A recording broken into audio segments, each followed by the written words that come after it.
तो अब ये हमारा थर्ड टॉपिक है, तीसरा टॉपिक है। हमने जो बहुत ही ज़्यादा बेसिक 2 टॉपिक्स थे वो कर लिए हैं। अब तक उम्मीद है कि आप लोगों ने भी लर्न करने, आई होप सो।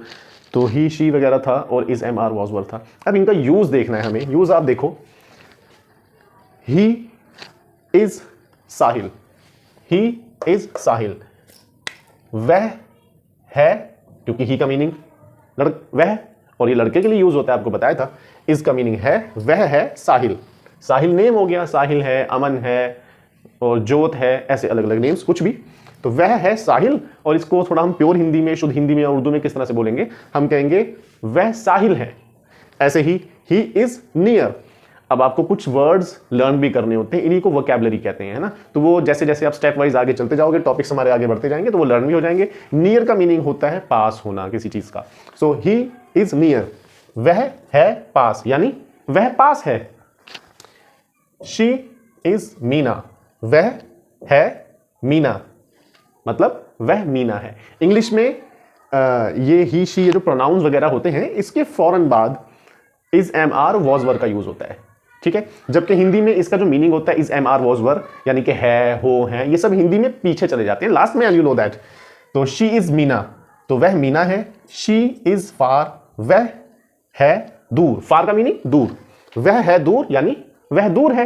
तो और आप जानते हो शी जो है लड़कियों के लिए यूज होता है, तो मीनिंग वाइज सेम ही है वह। इसके बाद इट इज अ बिल्डिंग, यह है एक बिल्डिंग। बिल्डिंग इमारत को कहते हैं। तो यह है एक बिल्डिंग, यह एक बिल्डिंग है। इट इज टॉल, यह लंबी है। हमने आपको बताया था कि इट का यूज क्या होता है कि नॉन लिविंग थिंग के लिए यूज होता है, जो चीजें जिंदा नहीं होती हैं, जैसे ऑब्जेक्ट्स के लिए, वस्तुओं के लिए, चीजों के लिए, और जानवरों के लिए भी यूज होता है, एनिमल्स के लिए। तो इट इज टॉल, यह लंबी है। टॉल का मतलब लंबा होना, लंबी।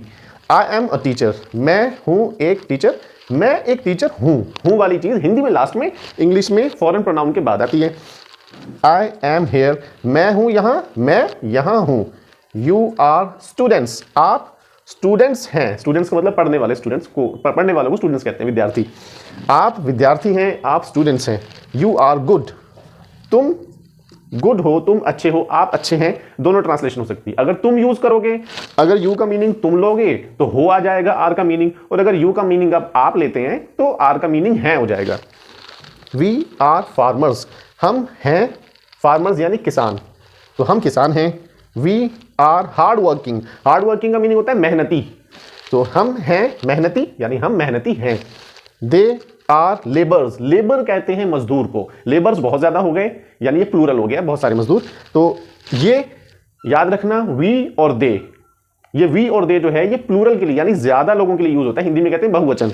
दे आर लेबर्स, वे मजदूर हैं। आर का मीनिंग है बिंदी के साथ। दे आर देयर, वे हैं देयर। देयर का मतलब होता है वहां, तो वे वहां हैं। ये आपका तीसरा टॉपिक है। आज आपको अब ये चीज समझ में आ गई होगी कि एक सिंपल सादा सेंटेंस और वाक्य कैसे बन जाता है। अगर आपको पहले 2 टॉपिक्स लर्न हो चुके हैं, याद हो चुके हैं, तो आप एक सिंपल सादा सेंटेंस बना सकते हैं।